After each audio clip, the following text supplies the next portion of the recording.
So hello बंधुरा good morning Radhe Radhe. Finally किन्तु आमादेर मंदिरे गान शुरू हो गेछे। आज के थेके गान शुरू। तो गोपू सोना तो सकाल सकाल चले एसेछे मंदिरे, मा एखाने माला गाচ্ছিল। और এই যে এখন কিন্তু ঠাকুরমশাই এখানে আরতি করছেন। তো তোমাদের আমি আর বেশি কথা না বলে আরতির এই ভিডিওটা দেখিয়ে দিলাম। মানে সকালের এটা ভোগ আরতি করছিল এই যে। তো আমাদের কিন্তু এই বছর গানে মায়াপুর নিয়মে হচ্ছে, মানে যিনি পূজা করছেন তিনি হলেন মায়াপুর নিবাসী। তো এবার তার মতেই মানে মায়াপুর নিবাসীর মতেই এবছর মানে আমাদের অষ্টম প্রহরের অনুষ্ঠানটা পালিত হচ্ছে। তো ঠাকুরমশাই তিনি এতটা সুন্দরভাবে ডেকোরেশন করেছেন, ভীষণ সুন্দর লাগছে দেখতে। তো তোমরা একটু গান শুনে নাও। এবার কি বছর কিন্তু আমাদের এখানে মহিলা দল আনা হয়েছিল।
এই বছর কিন্তু গানের দলের খাওয়া প্লাস পাড়ার লোকের খাওয়া কিন্তু আমাদের বাড়িতেই আয়োজন করা হয়েছিল।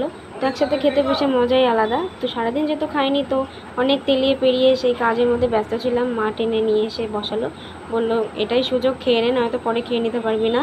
তো সবাই মিলে হাতে হাতে কাজ করছিলাম। বাচ্চা কাচ্চারাও দিচ্ছিলো, এই যে সব পুচকে বাচ্চারা, ওরাই ভাত তরকারি দিচ্ছিলো। আমি এত বড় মেয়ে হয়ে গিয়েও এখন আমি ঠিকঠাকভাবে মানুষকে খেতে দিতে পারি না, বলতেও লজ্জা। তো এই টেবিলে আমি, দুই কাকা, মানে তারপরে জেঠিমা সব একসাথে বসেছিলাম। আর এই যে দেখো কতটা মজা করে খাচ্ছিলাম আমরা সবাই মিলে। তো এই যে এখন কিন্তু গানের কাছে চলে এসেছি।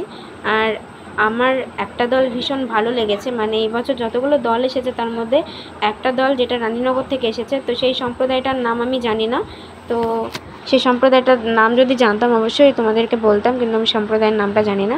তো সেই রানীনগর থেকে আসা ওই গানের দলের মানে ছেলেগুলোর গান আমার ভীষণ ভালো লেগেছে, যার জন্য মাকে আমি বললাম যে আমি চকলেটের মালা গেঁথে দেবো। সবাইকে দেখিয়ে দেয়, এক একজনে দেখি শ্যাম্পুর প্যাকেট, এমনকি সাবানের প্যাকেট সব গলায় ঝুলিয়ে দেয়, চিপস কুরকুরে, কিন্তু আমি বলছি না, আমি চকলেটের মালা দেবো। তো আমি চকলেট কিনে এনেছিলাম, আর জেঠিমা বললো ঠিক আছে তাহলে আমি মালা গেঁথে দিচ্ছি।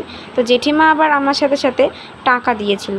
তো চকলেট আর টাকা দিয়ে মালা গেঁথে আমি ওদেরকে পরিয়ে দিয়েছিলাম। তো মালা গাঁথাটা তোমাদেরকে শেয়ার করছে। এই যে একটা করে ফুল, টাকা আর চকলেট দিয়ে মালা গাঁথা হচ্ছিল। আর এই যে এনাদেরই গান শুনে নাও তোমরা।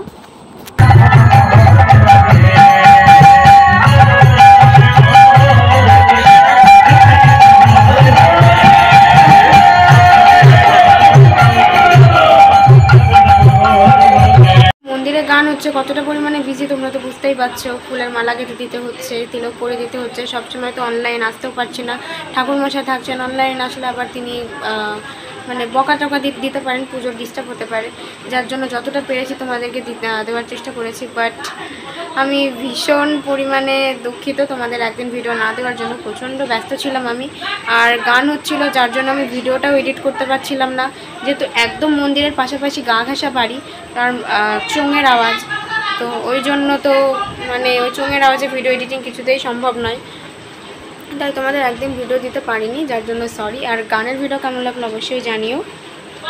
একদিন গান হলে না মজা হয় ঠিকই, বাট আবার মনটা খারাপ হয়ে যায়, বাট 2 দিন হলে পারে তাও মোটামুটি ঠিক হয়। তো এবার রানীনগর থেকে আগত দলটা আমার ভীষণ ভালো লেগেছে। রানীনগর আর চাপড়া, এই দুটো দল ভীষণ পরিমাণে আমার মানে মন জয় করে নিয়েছে, এত ভালো গান গিয়েছে। বাট এর আগের বছর ডাকাতিয়া পোতার দল ইজ বেস্ট, আমি এখনও বলবো। আর এবছর রানীনগরের দল ইজ বেস্ট। এই দুটো দলকে আমি 10-এ 10 দিয়ে দেবো, কারণ আধুনিক গানের জন্য এই দুটো দল মানে এই দুটো সম্প্রদায় সেরা, মা দুর্গা সম্প্রদায় আর এই সম্প্রদায়ের নাম আমি জানি না, যেটা আমি এতক্ষণের প্রশংসা করছি রানীনগরের। তো আমি আবার চেষ্টা করব সামনের বছর এই দুটো দলকে আনার। তো তোমরা কিছু মনে করো না যদি আমার ভিডিওটা তোমাদের কোনোদিন চোখের সামনে পড়ে। আমি যাদেরকে চকলেটের মালা পরিয়েছি, যারা রামচন্দ্রপুরে গান করতে এসেছিলো, তারা যদি আমার ভিডিওটা দেখে থাকো অবশ্যই আমাকে কমেন্ট করে জানিও যে তুমি আমার ভিডিও দেখেছো কিনা। তোমাদের গান কিন্তু আমার ভীষণ পরিমাণে ভালো লেগেছে, অবশ্যই একটা কমেন্ট করে দিও। তো চলো বন্ধুরা, বেশি কথা না বলে আজকে ভিডিওটা এখানে শেষ করছি। তো কতটা খিচিমিচি বুঝতে পারছো, বাড়িতে খাওয়া দাওয়া হচ্ছে, রান্নাবান্নার সমস্ত আয়োজন করা হয়েছে, আবার খাবার দাবার সব ঘরে রাখা হয়েছে।